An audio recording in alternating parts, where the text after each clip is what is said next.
चक्षुरुन्मिलितं येन तस्मै श्रीगुरवे नमः।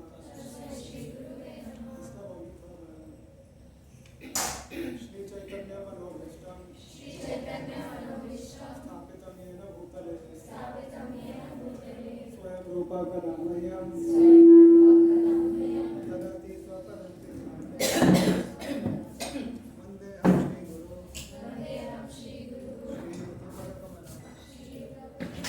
श्रीगुरुं वैष्णवांश्च श्रीरूपं साग्रजातं सहगण रघुनाथान्वितं तं सजीवं साद्वैतं सावधूतं परिजनसहितं कृष्णचैतन्यदेवं श्रीराधाकृष्णपादान् श्रीविशाखान्वितांश्च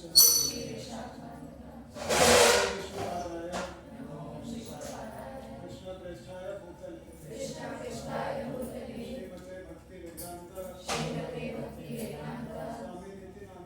स्वामिनिति नामिने नमस्ते सरस्वती देवे गौरवाणी प्रचारिणे निर्विशेष शून्यवादी पाश्चात्यदेशतारिणे वाञ्छाकल्पतरुभ्यश्च कृपासिन्धुभ्येव च पतितानां पावनेभ्यो वैष्णवेभ्यो नमो नमः। नमो महावदन्याय कृष्णप्रेमप्रदायते कृष्णाय कृष्णचैतन्य नामने गौरतिसे नमः। हे कृष्ण करुणासिन्धु दीनबन्धु जगत्पते गोपेश गोपिकान्त राधाकान्त नमोस्तुते तपतकाञ्चन गौराङ्गी राधे वृन्दावनेश्वरी वृषभानुसुते देवी प्रणमामि हरिप्रिये। जय श्री कृष्ण चैतन्य प्रभु नित्यानंद श्री अद्वैत गदाधर श्रीवासादि गौर भक्तवृंद। हरे कृष्ण कृष्ण कृष्ण हरे हरे हरे राम राम राम हरे हरे कृष्ण कृष्ण कृष्ण हरे हरे हरे राम राम राम हरे हरे हरे कृष्ण कृष्ण कृष्ण हरे हरे हरे राम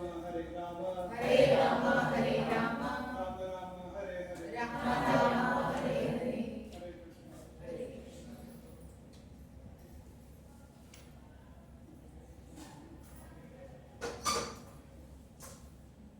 थोड़ा आज के सत्र में देरी होने के लिए आई रिक्वेस्ट योर फॉरगिवनेस। आपको क्यों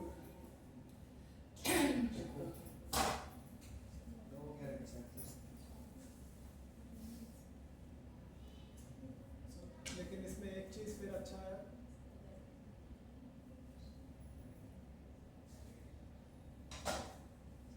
इसमें एक चीज अच्छा ये है कि फिर आपको थोड़ा कम समय झेलना पड़ेगा। 5:30 तो हो गया ऑलरेडी, 6 बजे तक का समय होता है, मतलब आधा घंटा नेट। सो आज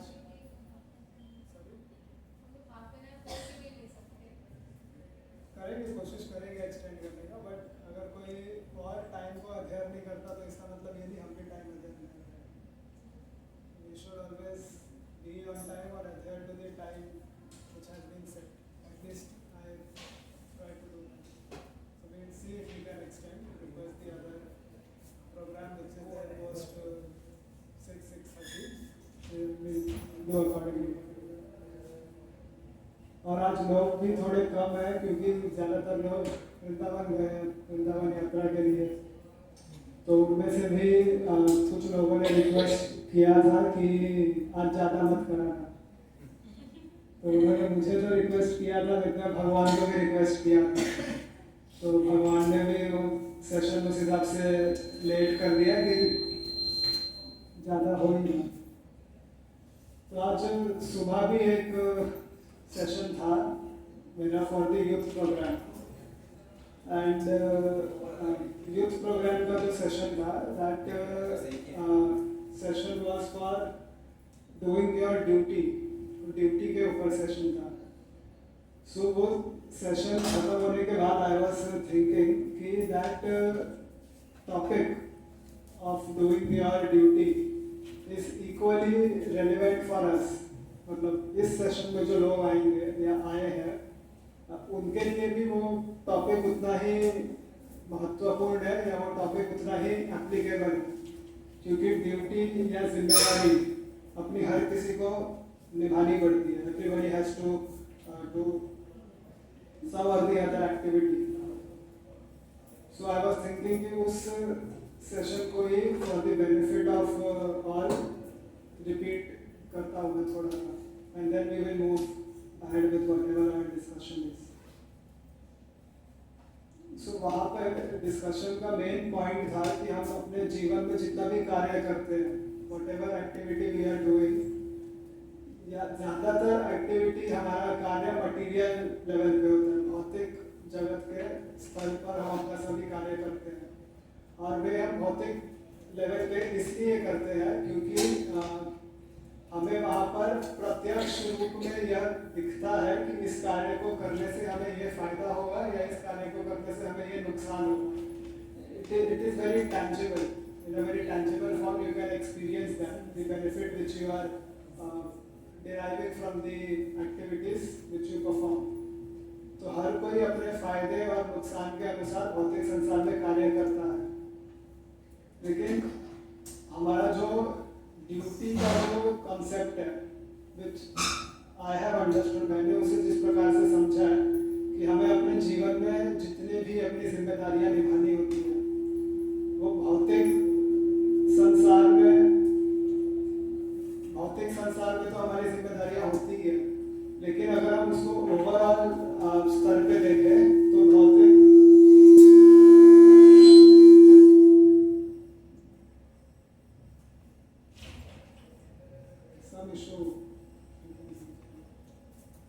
अगर हम उसको ओवरऑल स्तर पे देखें तो भौतिक और आध्यात्मिक, तो मटीरियल लाइफ और धर्म दोनों के प्रति हमारी कुछ जिम्मेदारियां हैं। अब अगर हम धर्म के प्रति अपनी जिम्मेदारियों को देखें तो बहुत सारे लोगों को, मेजॉरिटी ऑफ द पीपल, अगर हम मॉडर्न डे हिंदू समाज की बात करें तो majority of the people are not aware. उन्हें इस बात की जानकारी ही नहीं है या उन्हें इस बात का ज्ञान ही नहीं है या बोध ही नहीं है या फिर उन्हें इस बात में रुचि नहीं है कि वे समझें कि उनका धर्म के प्रति क्या जिम्मेदारी है, धर्म के प्रति उनकी क्या ड्यूटी है। और जिन्हें लगता है कि उन्हें इस बात का ज्ञान है कि धर्म के प्रति उनकी क्या ड्यूटी है, उनका ज्ञान भी कहीं ना कहीं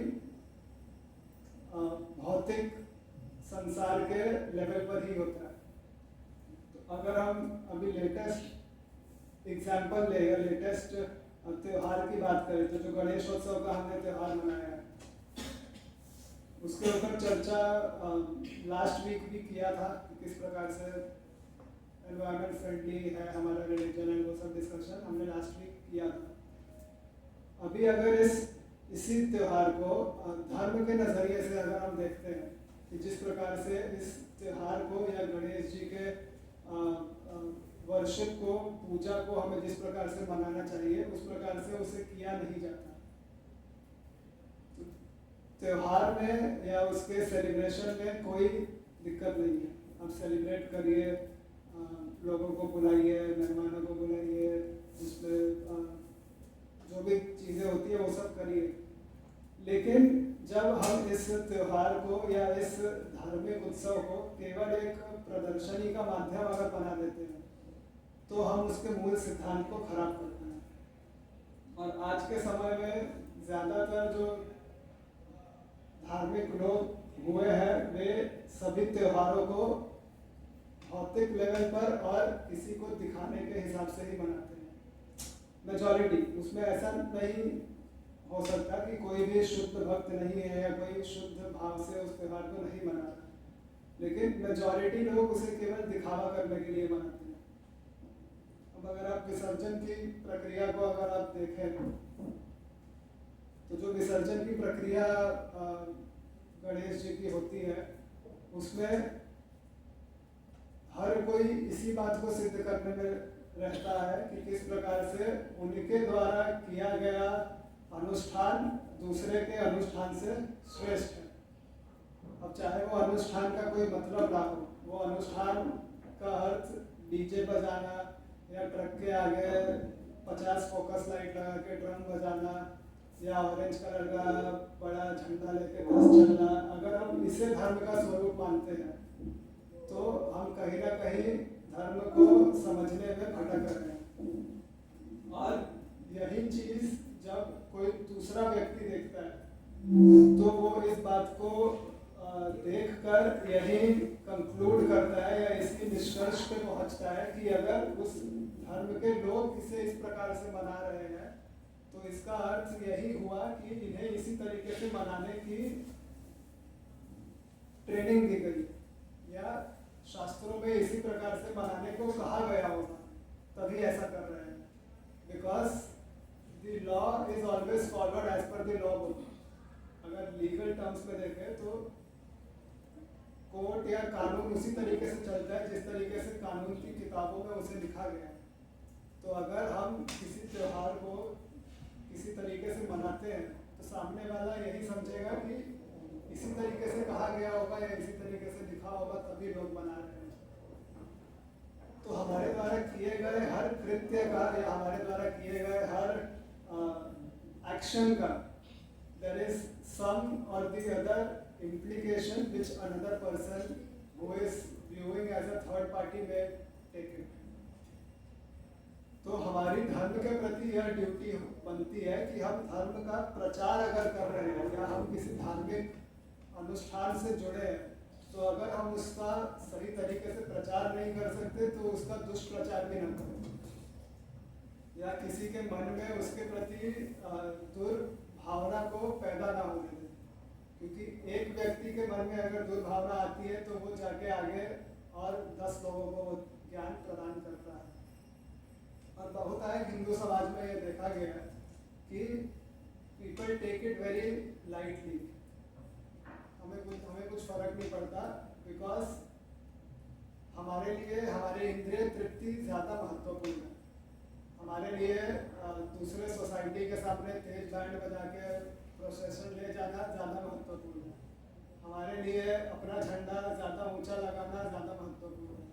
हमारे लिए डीजे में 10 डीजे होना, दूसरे के डीजे से 5 डीजे ज़्यादा होना ज़्यादा महत्वपूर्ण है, which is very evident not only in this city but through out the country.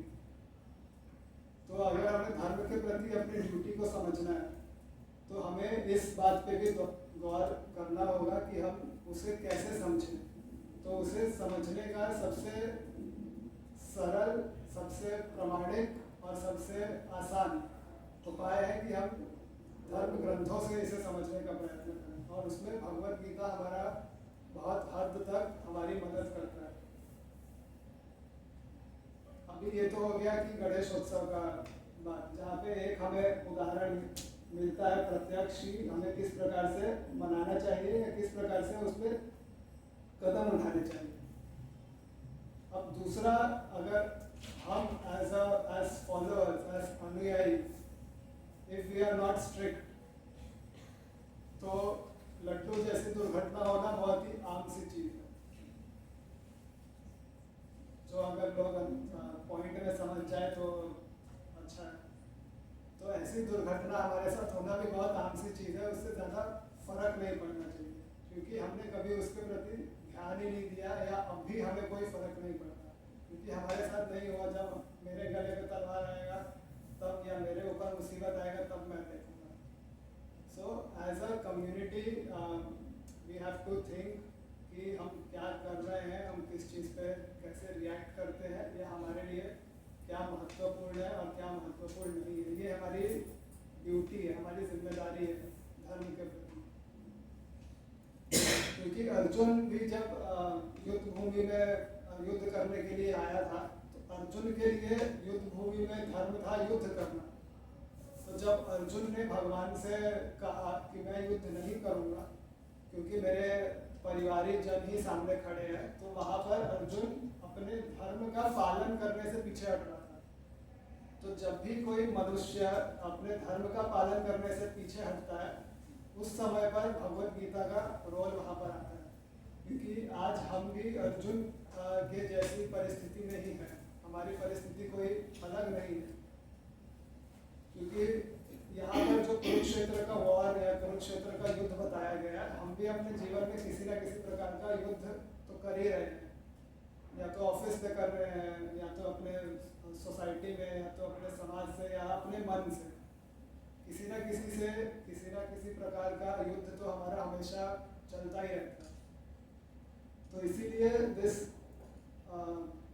book, understanding the Bhagavad Gita in today's context is very much important and it is also very much relevant. हमारे लिए ये उतना ही relevant है जितना कि हमें university education relevant लगता है, क्योंकि हमें प्रत्यक्ष दिखता है कि मुझे ये डिग्री मिलने के बाद इतना पैकेज का जॉब तो लग ही जाएगा। इसीलिए हमारा मोटिवेशन होता है, नहीं तो हमें कोई मतलब नहीं है यूनिवर्सिटी के डिग्री से। अगर हमको कल कोई बोल दे कि ये कोर्स करने से कोई जॉब नहीं रहेगा, हम अगले दिन ही छोड़ देंगे, चाहे उससे हमें कितना ही ज्ञान क्यों ना प्राप्त हो रहा हो, हमें उससे कितना ही एम्पावरमेंट क्यों ना मिल रहा हो। अगर जॉब नहीं मिलेगा तो हम छोड़ देंगे, हम करते ही जॉब के लिए। इसीलिए जो यूनिवर्सिटी लेवल एजुकेशन होता है वो हमारे साथ पूरे जीवन पर्यंत नहीं रहता, क्योंकि हमने उसे सेमेस्टर वाइज पढ़ा, एग्जाम में उसे उगला और उसी क्लासरूम के डब्बे में उसे डाल दिया। अब अगर कोई बोले कि अगर कोई कॉमर्स का स्टूडेंट है, टाइम वैल्यू ऑफ मनी मुझे 100 रुपये का 8% इन्फ्लेशन का निकाल के दिखाओ, तो नहीं आएगा। आएगा कॉमर्स वाले कितने हैं? Just an example. क्योंकि हमने टाइम वैल्यू ऑफ मनी उस तरीके से पढ़ा है, हमने खाली एग्जाम में 5 मार्क का क्वेश्चन सॉल्व करने के लिए पढ़ा। बट भौतिक संसार में वो जो कॉन्सेप्ट है is a very relevant concept. आप आज भी उसका उपयोग करके अपना फाइनेंशियल प्लानिंग कर सकते हैं कि मेरे पास अगर आज 1 करोड़ है तो 50 साल बाद मुझे इसी लाइफस्टाइल के लिए एट 8% इन्फ्लेशन कितने रुपए चाहिए होंगे। You can do financial planning, it is that relevant. But हमें, क्योंकि हमें ज्ञान में कोई रुचि नहीं है, हमें केवल उस ज्ञान से मिलने वाले फल में रुचि है, इसीलिए हम दुखी रहते हैं।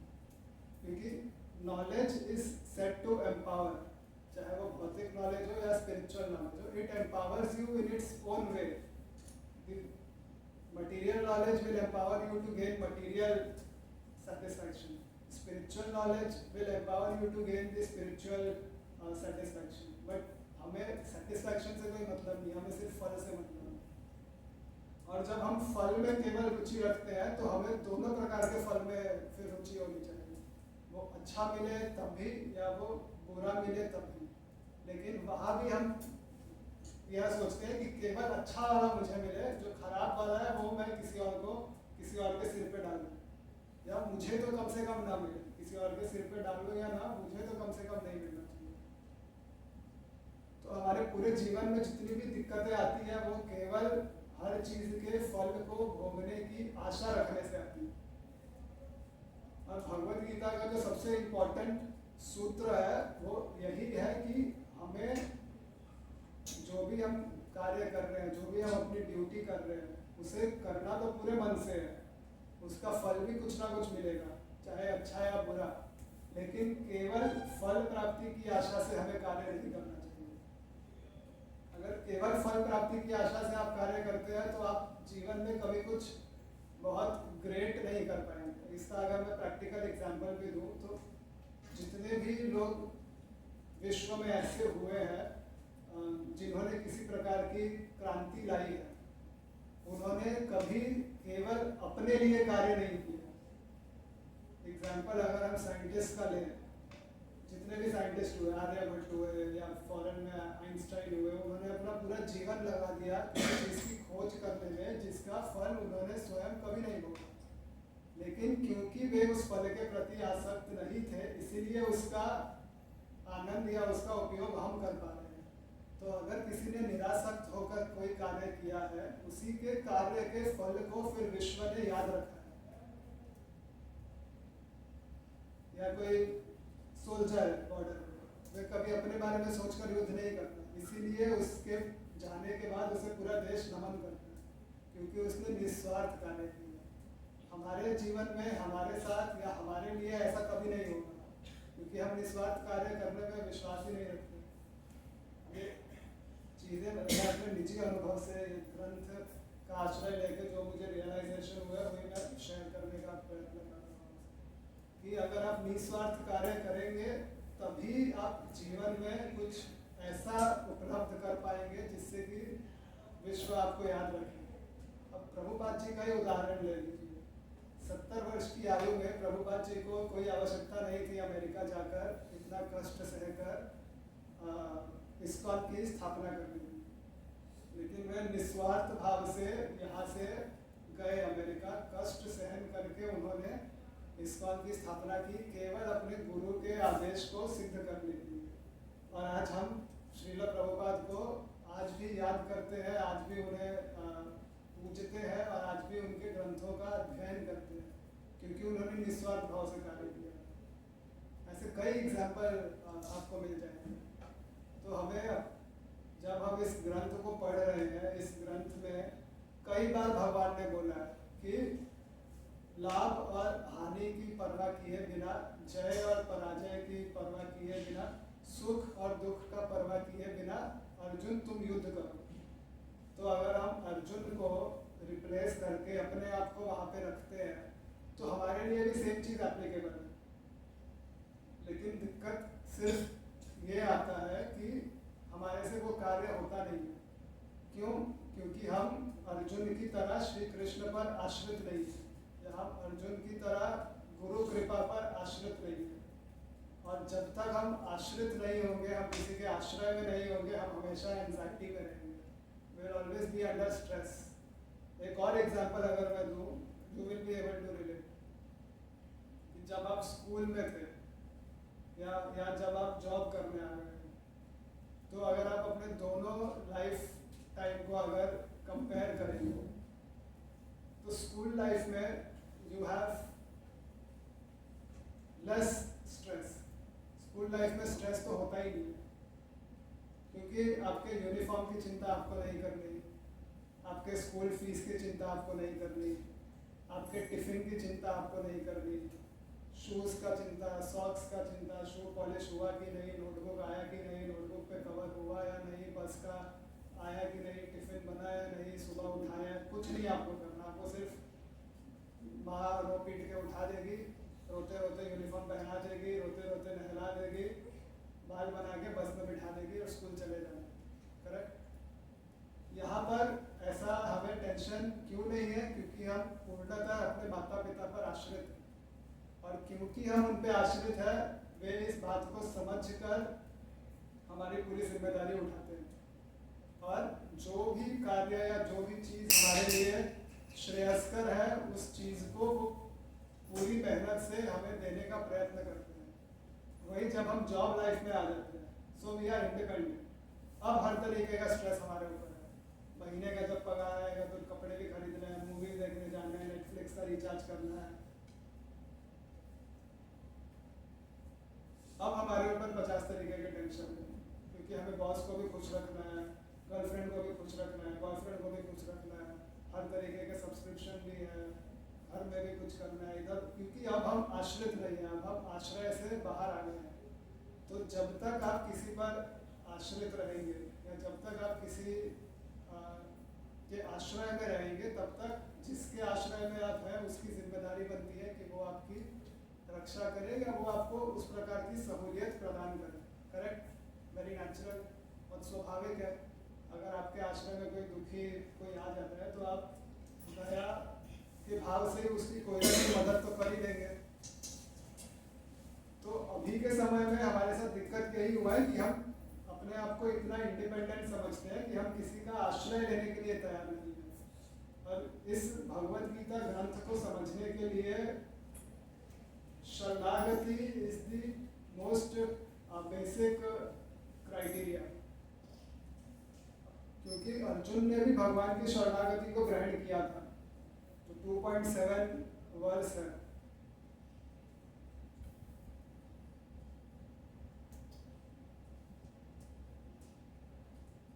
जो वर्ष नंबर 2.7 है, मेरे अनुसार ये भगवत गीता में प्रवेश करने के लिए सबसे महत्वपूर्ण श्लोक है। कार्पण्य दोषोपहत स्वभाव पृच्छामि त्वां धर्म सम्मूढ़ चेतः यश्रेयस्यां निश्चितं लोहितं शिष्यस्तेहं शाधिमां त्वां प्रपन्नम्। अगर आप भगवत गीता के सीरियस स्टूडेंट हैं तो ये श्लोक के बिना भगवत गीता में प्रवेश मेरे अनुसार तो नहीं कर सकते। क्योंकि जब तक आप अर्जुन की तरह भगवान के शिष्यत्व को ग्रहण नहीं करेंगे तब तक आपको वो कृपा भगवान से या गुरु से प्राप्त नहीं होगी। तो सेशन के बाद दोपहर में बहुत देर तक इस विषय पे एक भक्त से चर्चा हो रहा था कि शरणागति के बिना इस ग्रंथ को आप इंग्लिश, हिंदी, मराठी या किसी भी अन्य भाषा में किसी भी बुक स्टॉल से प्राप्त तो कर सकते हैं और आप इसके पन्नों को पलट के इसे इंग्लिश या हिंदी में रीड भी कर सकते हैं। But there is a difference between reading, understanding and realising. पढ़ना, समझना और अनुभव करना, ये तीनों चीजें लगती जरूर एक जैसी है लेकिन इनमें बहुत फर्क होता है। पढ़ा तो हम सब ने है पर समझा बहुत कम लोगों ने है और अनुभव उससे भी कम लोगों ने किया है। तो अगर हम अपने आप को केवल ग्रंथ खरीद के उसे अपने बुक के कैटलॉग में रखने के लिए या उसे ओवरव्यू रीडिंग करने के लिए अगर देख रहे हैं तो हम इससे कभी उस चीज को प्राप्त नहीं कर पाएंगे जो ये ग्रंथ देने में सक्षम है। सो हमारी ड्यूटी यहाँ पर यही है कि हम इसे इस तरीके से पढ़ें जिस प्रकार से अर्जुन ने श्रवण किया, या हम इसे उस तरीके से श्रवण करें जिस प्रकार से अर्जुन ने श्रवण किया। और जब हम अपने जीवन में किसी भी प्रकार का कर्म करते हैं, किसी भी प्रकार का एक्टिविटी करते हैं, तो अर्जुन की तरह हमें हमेशा अपने मन में इस बात का ध्यान होना चाहिए कि हमें एक्टिविटी, हमें अपना जो निजी या रोजमर्रा का ड्यूटी है उसे करना किस प्रकार से है। तो वो ज्ञान भी आपको इस ग्रंथ से बहुत ही अच्छी तरीके से मिल सकता है, जहाँ पर भगवान कहते हैं कि तस्मात् सर्वेषु कालेषु माम् अनुस्मर युद्ध च मया अर्पिता मनोबुद्धिर् मयि वैश्यास्य संशयः। कि तस्मात् सर्वेषु कालेषु मतलब हर काल में माम् अनुस्मर, मुझे स्मरण करके युद्ध च, मुझे स्मरण करके युद्ध करो। तो अभी अगर इस युद्ध को हम अपने जीवन में अप्लाई करें तो आप जो भी कार्य कर रहे हैं तो आपको वो किस प्रकार से करना है, माम् अनुस्मर युद्ध। तो आपको भगवान को स्मरण करके वो युद्ध को या अपने एक्टिविटी को करना है। मया अर्पिता मनोबुद्धि, अपने मन को और बुद्धि को भगवान को अर्पित करके करना है। अगर आप इस प्रकार से कार्य करते हैं तो फिर आप उस कार्य के फल से बंधेंगे नहीं। क्योंकि जब अर्जुन इस प्रकार, भगवान ने अर्जुन से प्रॉमिस किया कि if you do your war, if you do your fighting in this manner, तो इतने लोगों को मारने का पाप तुम्हें नहीं लगेगा। लेकिन अगर तुम युद्ध भूमि में आकर युद्ध करने से मना करते हो तो युद्ध नहीं करने का पाप तुम्हें जरूर लगेगा, क्योंकि तुम अपनी ड्यूटी से पीछे हट रहे हो। क्षत्रिय धर्म से अगर तुम पीछे हटते हो तो उसके लिए तुम्हें दुर्गति का सामना करना पड़ेगा। लेकिन अगर तुम युद्ध करते हो तो उससे होने वाली जो दशा है उसके लिए तुम जिम्मेदार नहीं रहोगे। क्योंकि यहाँ पर जितने लोग इकट्ठा हुए हैं उन सब, भगवान कहते हैं कि यहाँ पर जितने भी लोग इकट्ठा हुए हैं इन सबको मैं ऑलरेडी मार चुका हूँ। तुम बस एक निमित्त हो, तुम माध्यम बनो मेरे कार्य को पूर्ण करने के लिए। क्योंकि भगवान को कभी श्रेय की आवश्यकता नहीं है। भगवान श्रेय हमेशा अपने भक्तों को ट्रांसफर कर देते हैं कि यू टेक द क्रेडिट, तुम वाहवाही लो, मुझे उससे कोई मतलब नहीं है। लेकिन यहाँ पे जितने लोग इकट्ठा हुए हैं उनका भविष्य ऑलरेडी तय है। अब तुम अगर नहीं करोगे तो भी ये लोग घर तो नहीं जाएंगे, इसलिए तुम अपनी ड्यूटी निभाओ, क्योंकि तुम यहाँ पर वही कार्य करने के लिए आए थे। तो हमें भी भगवत कृपा से जो भी जिम्मेदारियां मिली हैं, चाहे वो भौतिक हो या आध्यात्मिक हो, हमें उसे भगवान को स्मरण करते हुए करना तो पड़ेगा, यह करना चाहिए। क्योंकि अगर हम उस कार्य को नहीं करेंगे जो हमें दिया गया है, तो हम किसी और कार्य को करेंगे। क्योंकि ऐसा कभी नहीं होता कि हमारा मन खाली रहे या हमारे मन में किसी प्रकार का विचार ना हो। तो अगर हम अपने डेजिग्नेटेड वर्क को काम को नहीं कर रहे, तो हम अपने मन में कुछ और ही काम कर रहे हैं, लेकिन हम खाली कभी नहीं होते। तो इसीलिए कुछ गलत या कुछ अनवांटेड करने से बेहतर है कि आपको जिस कार्य के लिए चुना गया है या आपको जो जिम्मेदारी दी गई है, आप वही अच्छे से करो। कि यहाँ पर भी अभी अगर 20-22 लोग जितने भी बैठे हैं, उनमें से सारे 20 लोग इसी कक्षा में, इसी क्लास में है, मेंटली ऐसा जरूरी नहीं है। फिजिकली शरीर से तो 20 लोग बैठे हुए हैं, लेकिन मन से कोई कहीं भी हो सकता है, कोई कुछ भी सोच रहा हो सकता है। किसी को विचार होगा कि आज इतने कम लोग हैं, प्रसाद मिलेगा या नहीं मिलेगा, कुछ भी विचार हो सकता है। या प्रसाद में क्या आइटम होगा, क्या खाने को मिलेगा, इतनी दूर से मैं आई हूँ संडे को, या मैं दूर से आया हूँ संडे को, दिल्ली से भी आए हैं लोग, आज प्रसाद तो अच्छा मिलना चाहिए, नहीं मिला तो फिर क्या हो जाएगा। सो किसी भी तरह का विचार हमारे मन में हो सकता है। तो अगर हम अपने कार्य को नहीं कर रहे हैं, तो हम दूसरा कोई अनावश्यक कार्य अवश्य कर रहे हैं। जैसे हम घर में भी बैठे हैं, वीकेंड होता है, ऑफिस का काम नहीं होता है, तो ज़्यादातर लोग टाइम पास कर रहे होते हैं। या तो नेटफ्लिक्स में बिंज वॉच करेंगे, 4 घंटे 6 घंटे पूरा सीरीज आज ही देखना है, पूरा आज ही खत्म करना है।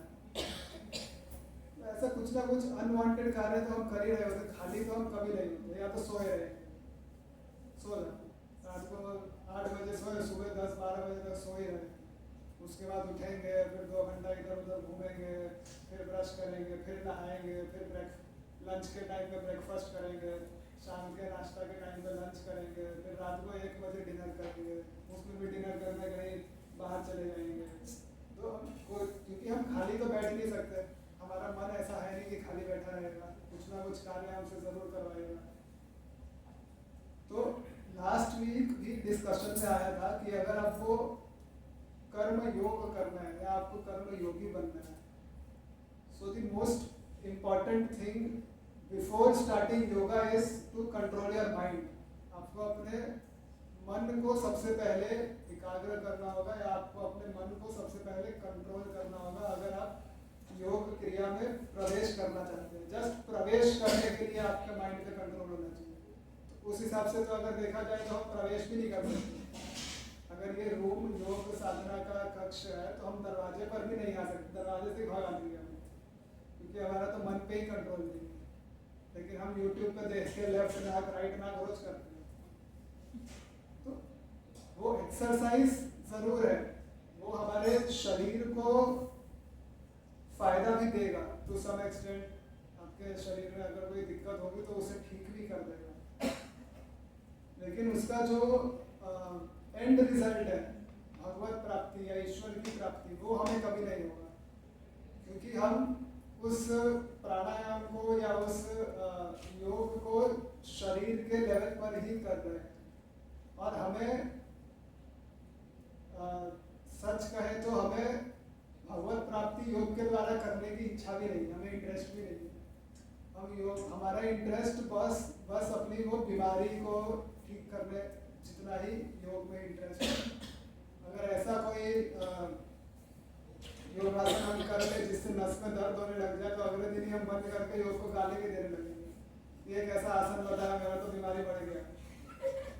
तो हमारा विचार ही उस स्तर पर है। उसमें योग में कोई दिक्कत नहीं है, आपने किस प्रकार से उस योग आसन को किया उसमें दिक्कत हो सकती है। जैसे मैंने लास्ट वीक भी कहा था, प्रोसेस में कोई दिक्कत नहीं है, प्रोसेस या प्रणाली को का अनुगमन करने वाले में दिक्कत होता है। तो अगर आप सही तरीके से या सही इंस्ट्रक्शन के अंडर उस कार्य को नहीं करेंगे तो आप उस कार्य को करने के बाद हमेशा उसे गाली ही देंगे, क्योंकि आपको पॉजिटिव इम्पैक्ट उससे मिला ही नहीं, या अगर मिला तो बहुत कम मिला। आपने जितना एक्सपेक्ट किया था उससे कम मिला, और जनरली हम जितना एक्सपेक्ट करते हैं उससे अगर कम हमें मिलता है तो हम आगे 4 और लोगों को बोलते हैं कि मत करना भगवान, बोलते हैं ना, इससे कुछ नहीं होने वाला, मैंने 1 महीना किया था, कुछ नहीं होता। जैसे डॉक्टर कोई बीमार होता है वो बोलता है कि ये डॉक्टर है, कुछ नहीं होता उससे, वो सबसे कुछ नहीं, अब तुम वैकुंठवासी बनने वाले, ऐसा करते हैं ना।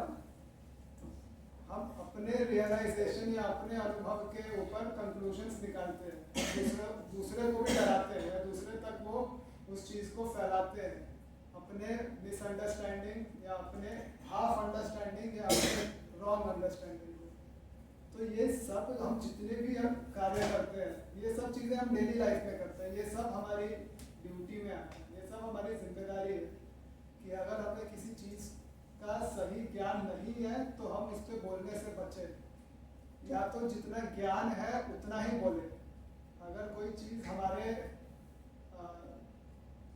लेवल से ऊपर की लगती है तो हम उसे उस पर्सन को वहाँ पर डायरेक्ट कर दे जहाँ उसे सही ज्ञान मिले।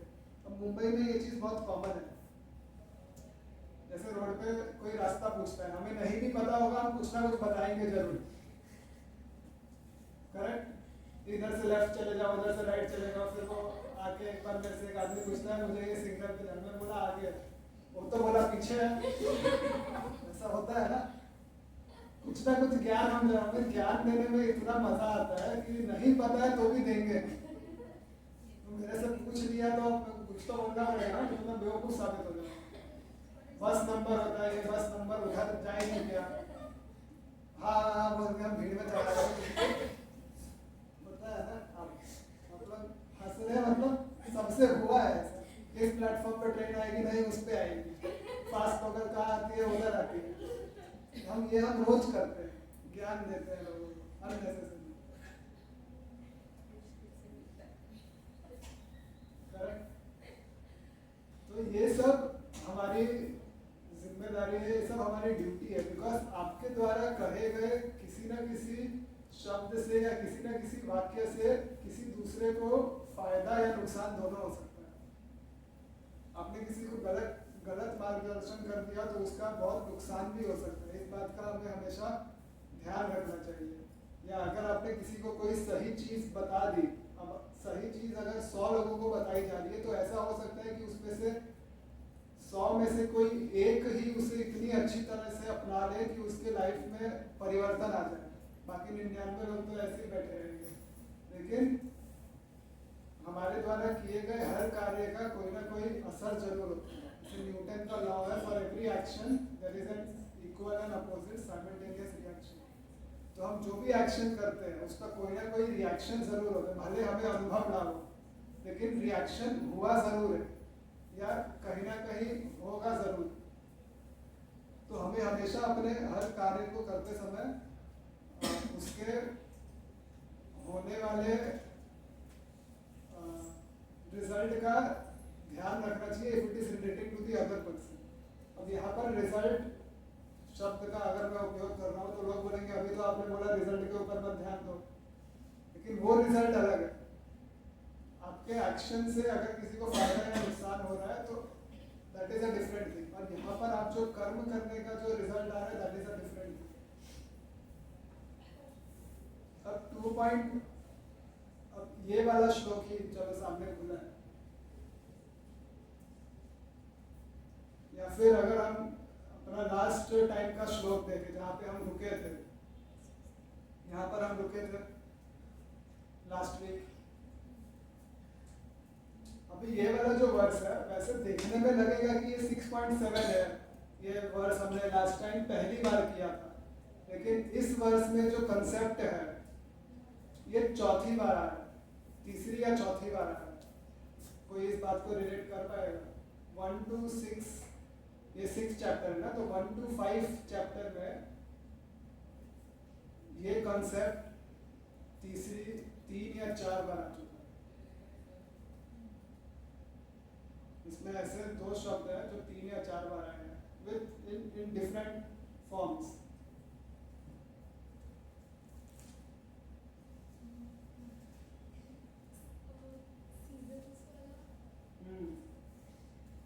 यस, कौन कहाँ पे आया होगा बताना।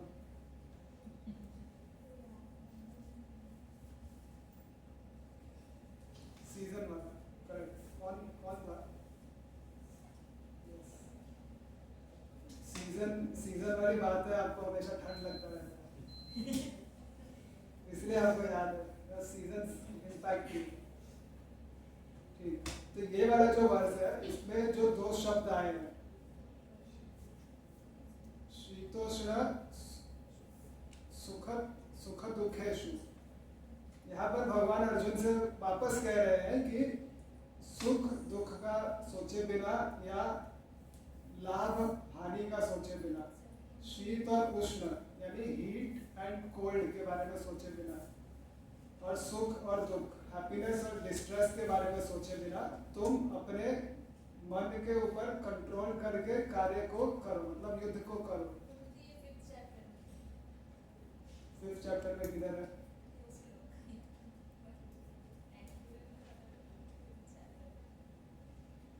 5th चैप्टर में इनडायरेक्ट तरीके से, मैं आपको डायरेक्ट तरीके से 3 बार दिखाता हूँ।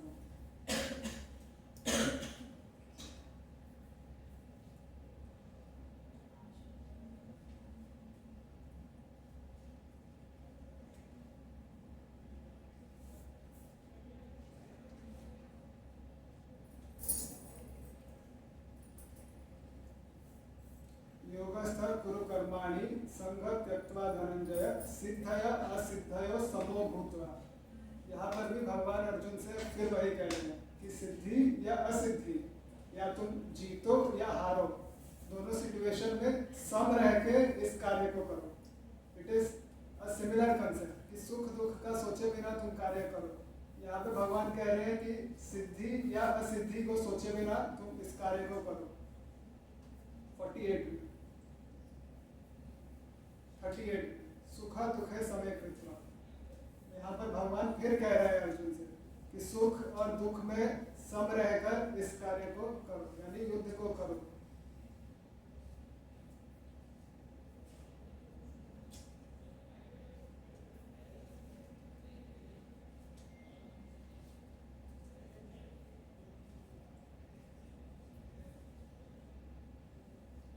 शीतोष्ण सुख दुख।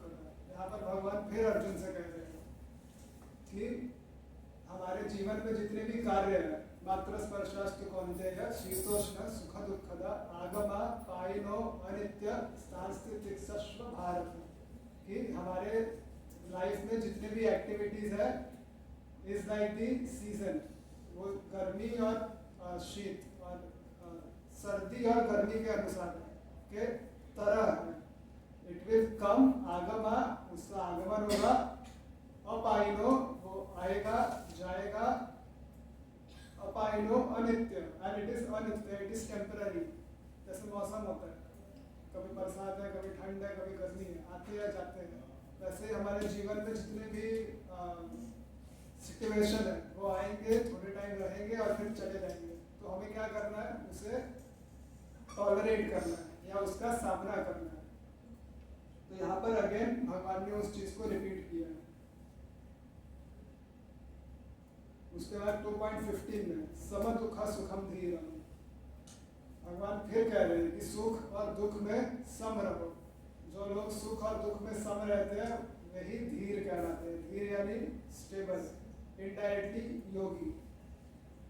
तो योगी बनने के लिए कर्म योगी, ज्ञान योगी, भक्ति योगी, जितने भी योगी बोल लो, उसे वो बनने के लिए फर्स्ट क्राइटेरिया इज समत्वम, कि अगर हम सम के लेवल में नहीं है तो हम योगी नहीं बन सकते। 3 से 4 बार भगवान ने इस चीज को रिपीट किया है। लेकिन हम उसी चीज को प्राप्त नहीं कर पाते हैं। तो हम अपने कार्य को अगर उस तरीके से नहीं करेंगे, जहाँ पे भगवान अर्जुन से कहते हैं कि तुम युद्ध नहीं करोगे तो तुमको पाप लगेगा। अर्थात चेत्वम इमं धर्म्यम संग्राम न करिष्यसि तथा स्वधर्म कीर्तिं च हित्वा पापम अवाप्स्यसि। कि अगर तुम इस धर्म संग्राम न करिष्यसि, अगर तुम नहीं करते हो, इस धर्म युद्ध में सम्मिलित नहीं होते हो, तब तुमको पाप लगेगा। Because it is your duty, तुम्हारी जिम्मेदारी है कि तुम इस युद्ध को करो क्षत्रिय होने की वजह से। इसी प्रकार से हमारे जीवन में भी हमारे ऊपर भौतिक और आध्यात्मिक जिम्मेदारियां हैं जिसे हमें निभाना चाहिए, और उन जिम्मेदारियों को निभाने में हमें कभी सुख मिलेगा, कभी दुख मिलेगा, कभी हैप्पीनेस मिलेगा, डिस्ट्रेस मिलेगा। जस्ट लाइक द एग्जांपल्स जो भगवान ने दिए हैं, हमें उन सब सिचुएशन में क्या करना है, सम रहना है। अब सम का अर्थ यहाँ पे अगर देखें तो न्यूट्रल होता है, लिटरल ट्रांसलेशन इज न्यूट्रल। लेकिन अब सम न्यूट्रल होने का अर्थ ये नहीं है कि आप दुखी होकर बैठ जाओ, चाहे कितना भी अच्छा हो कुछ। आपका रिजल्ट आया, पूरे देश में फर्स्ट आया, तो भी दुखी होकर बैठे हो, क्यों? मैं सम हूँ, मैं सम हो रहा हूँ। सम होने का मतलब ये नहीं है कि आप दुखी रहो। You can celebrate. अगर आप पूरे देश में फर्स्ट आए हो, आपने कुछ अचीव किया है, तो यू कैन ऑलवेज सेलिब्रेट। अब हमें उसे उतना रिजिड तरीके से नहीं लेना। अगर आपके साथ कोई दुखद घटना हुई है तो आपको रोना आ रहा है, आप रो नहीं रहे, क्यों? मैं सम हूँ। मैं रो दिया तो मैं सम नहीं हूँ, मैं हंस लिया तो मैं, इतना उसको रिजिड नहीं लेना। It is not that rigid. So it has always, it is to be always understood in a balanced form. कि अगर आप खुश हो तो आप उस खुशी को बांटो।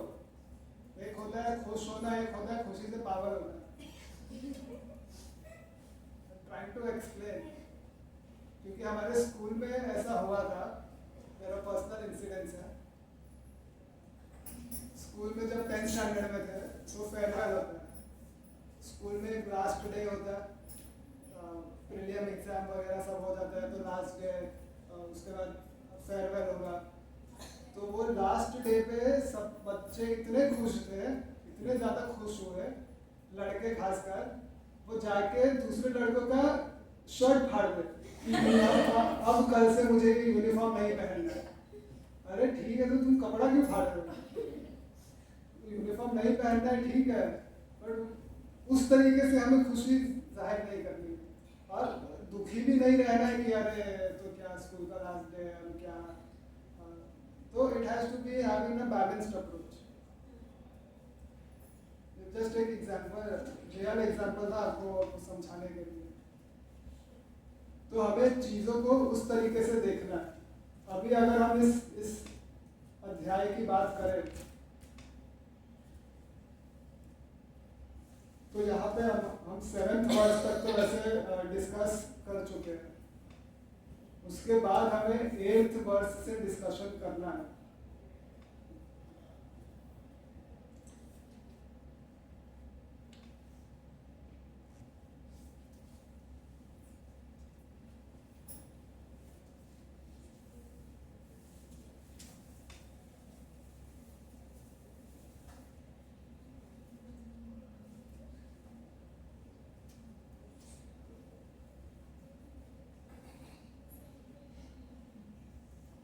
यहाँ पर फ्रॉम 8 वर्स नंबर 8 to 10 भगवान डिस्कशन करते हैं द स्टेजेस ऑफ अष्टांग योग। बोर हो गए आप लोग? 5 मिनट ही है आप। तो यहाँ पर भगवान अष्टांग योग के जितने चरण हैं उनके ऊपर डिस्कशन करते हैं। तो अभी अष्टांग योग में वर्स नंबर 10 से लेकर 32 तक एक ब्लॉक है विच डिस्कसेस अष्टांग योग के अलग अलग चरणों का, जहाँ पे डिस्कशन आता है वर्स नंबर 32 तक। अब वहाँ पे किस प्रकार से आपको अष्टांग योग का प्रैक्टिस करना है, या किस प्रकार से आप इस अष्टांग योग में परफेक्शन अचीव कर सकते हैं, या फिर रूढ़ योगा रूढ़ पर्सन के क्या सिम्टम्स होते हैं। जैसे लास्ट वीक हमने डिस्कस किया था कि एक पर्सन होता है बिगिनर और एक पर्सन होता है एक्सपीरियंस। सो जो एक्सपीरियंस पर्सन होता है उसके लिए भगवत गीता में योगारूढ़ शब्द का उपयोग किया गया है। तो योगारूढ़ व्यक्ति के क्या सिम्टम्स है, आप कैसे पहचानेंगे कि कोई सिद्ध योगी है, उसके ऊपर डिस्कशन आता है। उसके बाद वर्ष नंबर 24 से लेकर 32 तक का डिस्कशन आता है कि हम उस परफेक्शन को कैसे प्राप्त कर सकते हैं। तो ये डिस्कशन हम नेक्स्ट वीक कंटिन्यू करेंगे। आज का जो डिस्कशन हुआ वाज मोर स्ट्रेसिंग ऑन कि हमें अपनी ड्यूटी को किस प्रकार से करना है। और भगवत गीता जो ग्रंथ है वो एक ऐसा विलक्षण ग्रंथ है कि इस ग्रंथ को जो जिस मनोभाव से अप्रोच करेगा वो उसे उसी प्रकार से ज्ञान प्रदान करेगा। अगर आप किसी के सामने होशियारी मारने के लिए गीता पढ़ रहे हैं तो आप होशियारी मारेंगे, 4 श्लोक रख लिए जाके लोगों को सुना रहे, चाहे उसका मतलब हमें कुछ पता भी ना। तो अगर आप उस लेवल तक पढ़ेंगे तो गीता आपको उसी लेवल तक रेसिप्रोकेट करेगा। अगर आप कृष्ण प्राप्ति के लिए या समझने के लिए इस ग्रंथ का आश्रय लेंगे तो यह ग्रंथ आपको गुरु पदाश्रय प्रदान करेगा।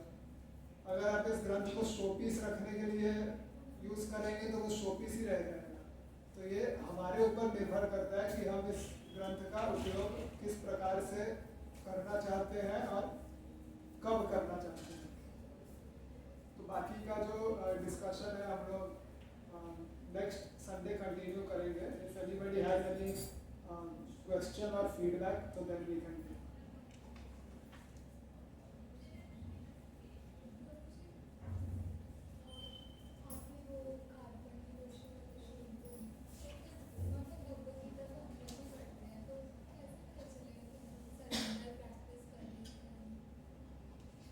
अभी तो आप सरेंडर नहीं हो, बट ग्रेजुअली हो जाओगे।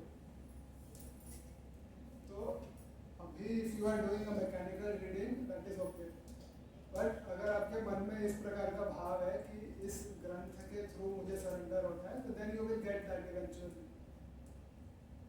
तो लास्ट वीक भी या लास्ट वीक भी वही बोला था कि शुरुआत मैकेनिकली होता है।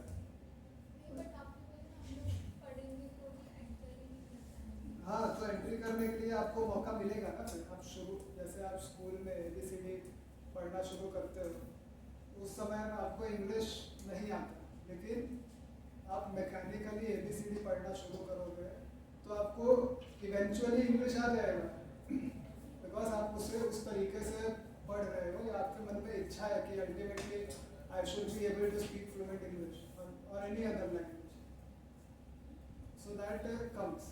बट स्पिरिचुअल लेवल में वो चीज़ कैसे आएगा कि भगवान आपको गुरु या किसी भगवान के भक्त के प्रति तरफ भेज देंगे, and then that person will be able to guide you.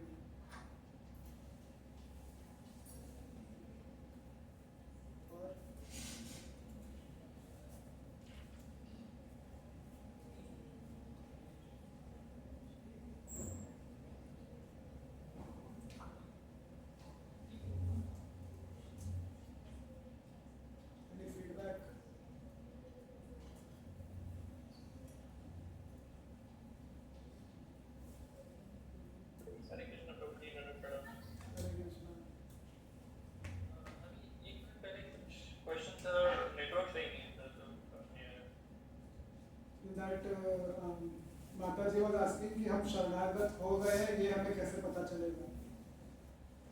तो उसी पे आई वाज रिप्लाइंग कि at present you may not be surrendered, but eventually you will get surrender if you approach the Bhagavad Gita in that manner. So if you are surrendered towards the Granth, then Krishna will arrange to send some guru or devotee in your life to whom you can surrender. That is what was the question and response.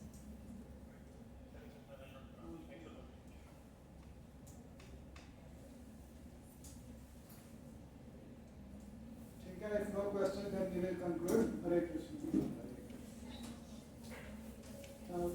एक बार प्रसाद के लिए पूछ लेंगे कहाँ होगा।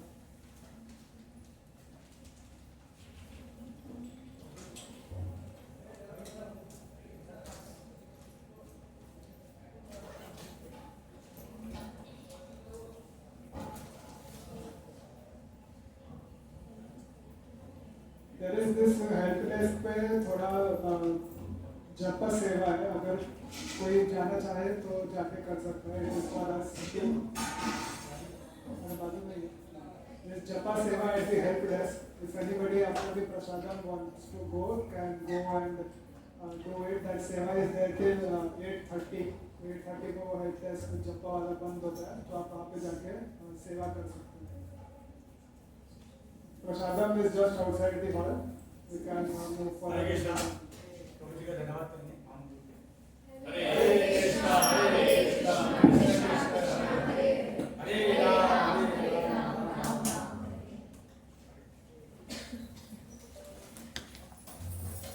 राम राम।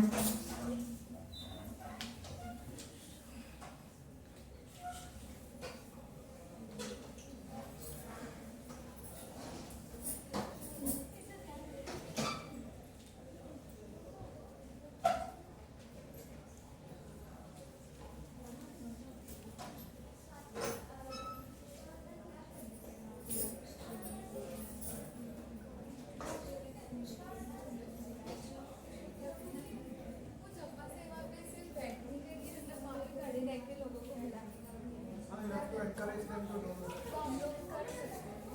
और भी 2-3 लोग जाके वहाँ पे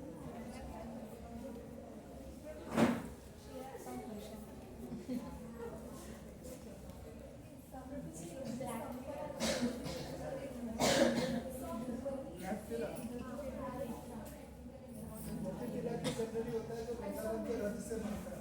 वृंदावन का रथ उसमें मिला जाता है, तो उससे मोती तिलक उसमें कुछ फर्क नहीं है।